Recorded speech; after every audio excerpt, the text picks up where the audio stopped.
Hey guys, welcome to Friday Questions and Conversations. If you have a question for me so we can talk through it, questions at lighthousebaptist.net. If you would like information about our church, lighthousebaptist.net is the website. We'd love to have you come by and visit and drop us a line. If you would like to support the ministry, there's a giving link below. If you would like to email me, you can go to lighthousebaptist.net. But today we are going to continue thinking about the Bible.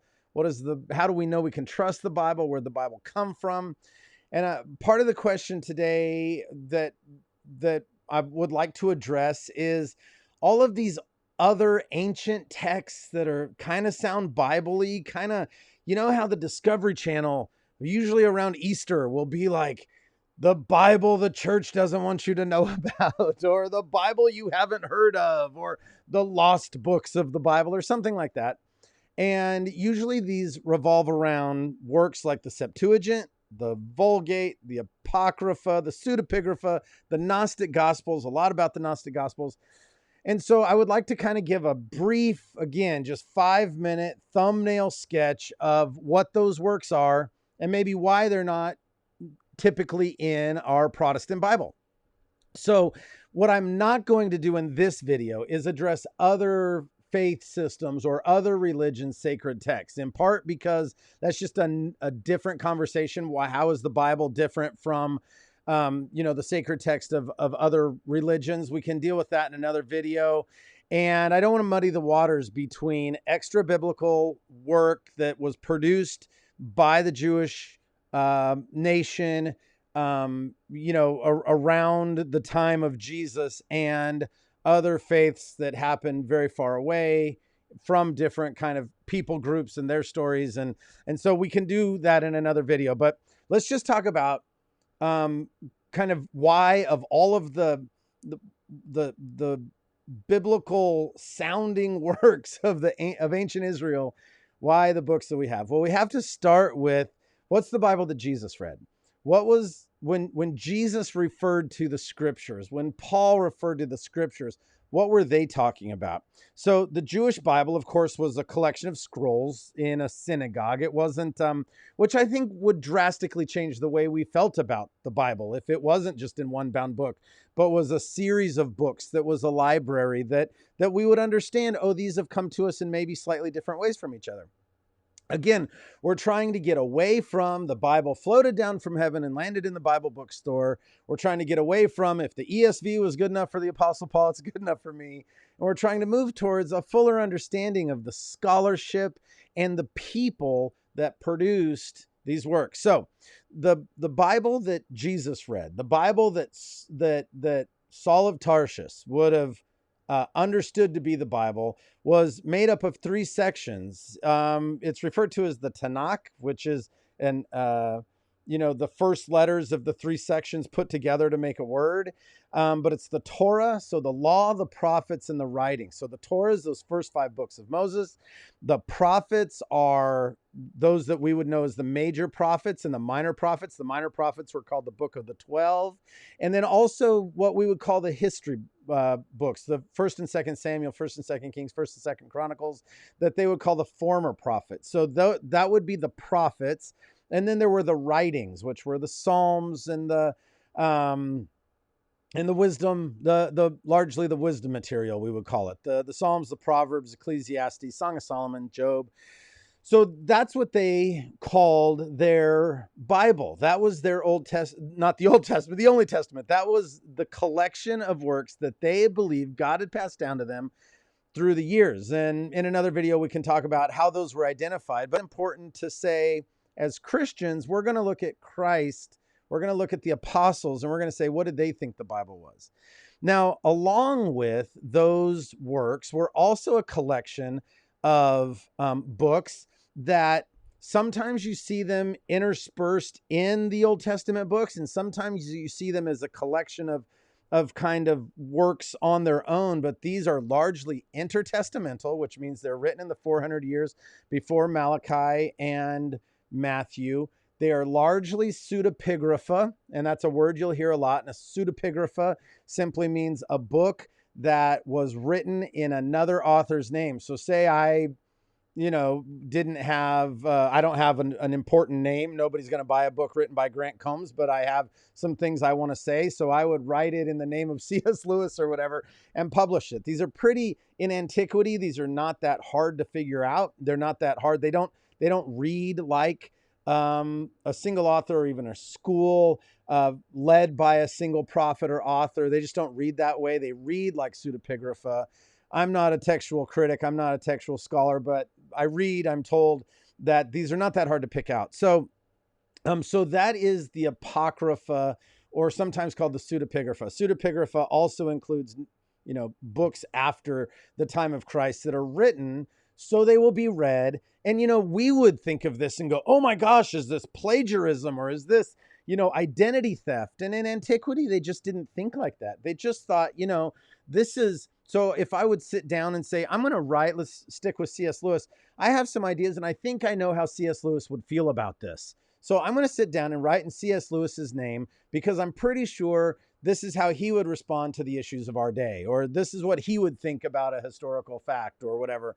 Now, we would look at that with modern day eyes and go, that's a ridiculous thing to do. But that wasn't an uncommon thing to do. It happened in Roman literature and Greek literature and Hebrew literature. So the books of the Apocrypha were especially the intertestamental period, the Second Temple period. So there was a lot of material being produced. We've talked about this in a previous video, but the time between Malachi and Matthew was rich with intellect, was rich with writing, was rich with history. The books of the Maccabean revolt are in those in the Apocrypha, and you can still get a copy of the Apocrypha. It's online, or you can you can buy a Catholic Bible. Catholic Bibles tend to have the Apocrypha in there. And some will even say, yeah, Paul quotes from the Apocrypha. And that is true. So you go, well, if Paul quotes from it, he also quotes from the Old Testament. Does that mean the Apocrypha should be considered scripture? I would say, no. If I preach a sermon, I would refer to the Bible, and I would refer to it in a way where you would know this is authoritative scripture. I would also quote other authors. I would quote Tim Keller. I would quote C.S. Lewis. I would quote, N.T. Wright. And when I quote them, it would be obvious that although I esteem these men, although I appreciate their opinion, although I think they have something important to say, their words don't rise to the level of scripture. And this is the way Paul typically handles apocryphal books in the New Testament as well. They certainly were important. They were well known. And that's how you can think of the books of the Apocrypha that in Jesus' time, in Paul's time, is not that these are intellectual people. These are not, dumb people. So they had the ability to say, this is scripture and these are important writings, but they don't raise to the level of scripture for a variety of reasons. Authorship, how they were produced, how they came to us, the content of the material. There were lots of reasons why they weren't viewed as the same as the Tanakh, as the Torah, the prophets, the writings, but they were important extra biblical works that I think you should read. It gives us a really good picture of what scholarship was like in the time of Paul. It gives us a pretty good idea of like, what were people thinking as Jesus went to synagogue and as he was a boy. Certainly these people were not just aware of the Bible, the scriptures, they were also aware of the scholarship and commentary and extra biblical works that were important to their time. So read them, appreciate them, but they're not the same as scripture. So let's talk about what the Septuagint is. The Septuagint was the Greek translation of the Jewish Old Testament. And there are times in our New Testament where Paul clearly is quoting from the Septuagint, not from the Hebrew. He's using language that makes us understand that he is quoting from the Septuagint. So it's the Greek. So the Old Testament written largely in Hebrew and almost exclusively in Hebrew. But the language of the day was Greek and Aramaic. So there were 70 scholars that sat down to translate the Old Testament writings into a common Greek language. And you'll see this over and over as we talk about the Bible, is that people have always had a desire to put the Bible in their own language. And that's not a bad thing. That's a very good thing. So the Septuagint is that Greek translation. Now, here's the thing about the Apocrypha, is the Apocrypha is in the Septuagint. So when those scholars sat down to translate, they included most of the books in the Apocrypha in their translation. But the Apocrypha was not in the Hebrew Bible at the time. So apparently what happened is the people who translated the Septuagint felt that the Apocrypha was important enough that this should be translated and included in the Old Testament. And other people have looked back over time and said, yeah, they were very important, but you know what? They weren't in the they weren't in the Hebrew Old Testament, the Tanakh. They were not in that. So we shouldn't bring those forward. So in modern times, even the Eastern Orthodox Church, the Catholic Church, will include the Apocrypha in their Bibles. Most Western churches don't. I would take the stand. I have a copy of the Apocrypha. There's some stories in there that are enlightening. There's some stories in there that are fun. There's some stories in there that are brutal. So I don't think we should shy away from these books. I think we should just have an understanding that they're much more disputed than the books in our Protestant Bible. And there's good reason to think that they probably were not part of what Paul and Jesus thought of as their Bible. And so we should appreciate them, go ahead and read them, learn from them, even in the same way that you might learn from extra biblical works today. There are authors I love to read that I would say, but that's not scripture.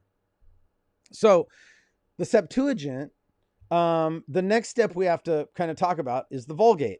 Jerome, in the late 300s, like late 4th century, a scholar named Jerome translated the Bible again into Latin, the Vulgate, the common language of the realm.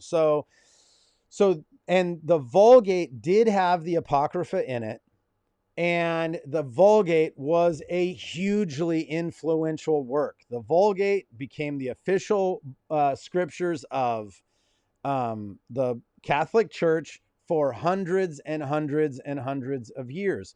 So most of our earliest English translations rely super heavily on the Vulgate, which is why more modern translations are even better, because they are not relying so much on the Vulgate, but are going all the way back.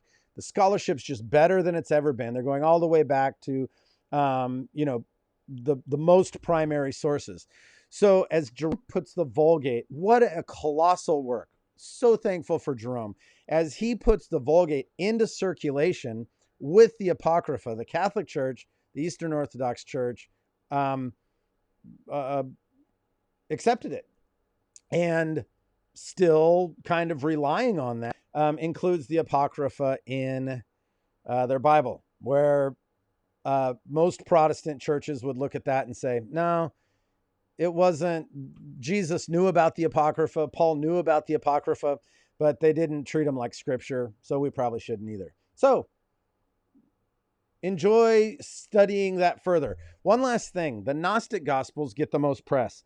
The Gnostic Gospels really became super popular with the Da Vinci Code.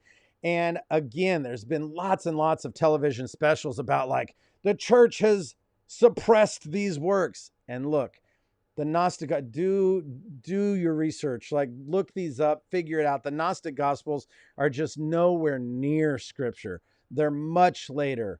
They're from a community that was trying to disprove the deity of Christ. They're pointed. They are clearly pseudepigrapha. They're clearly not written by the people who they say they're written by, mostly written hundreds of years after these people died. And when you look at the kind of scholarship, when you look through scholarly eyes, you look at the kind of literature the Gnostic Gospels are, you look at Matthew, Mark, Luke, and John, they're just not even in the same category. So the Gnostic Gospels, nobody's hiding them. Nobody's oppressing them. The church has not, because we don't like what the Gnostic Gospels say, we've done away with it because they don't agree with us. That's just not what's happened. They're just not Gospels. They're just not scriptures. So, and mostly I would not lean on the Gnostic Gospels, even like I would appreciate the Apocrypha. These are things that were written by a particular community that was trying to prove heretical things, and were doing it in a way that, I think should be rejected. So I hope that's a thumbnail sketch of the Jewish scriptures, of the Septuagint, of the Vulgate, of the Apocrypha, of Pseudepigrapha, of the Gnostic Gospels, and so we'll keep leaning in, thinking about why is it we can trust the scriptures. Next week, let's talk about that. Why would we trust the Bible as opposed to other ancient works, other ancient texts from other faith systems? All right. Till then, be loved.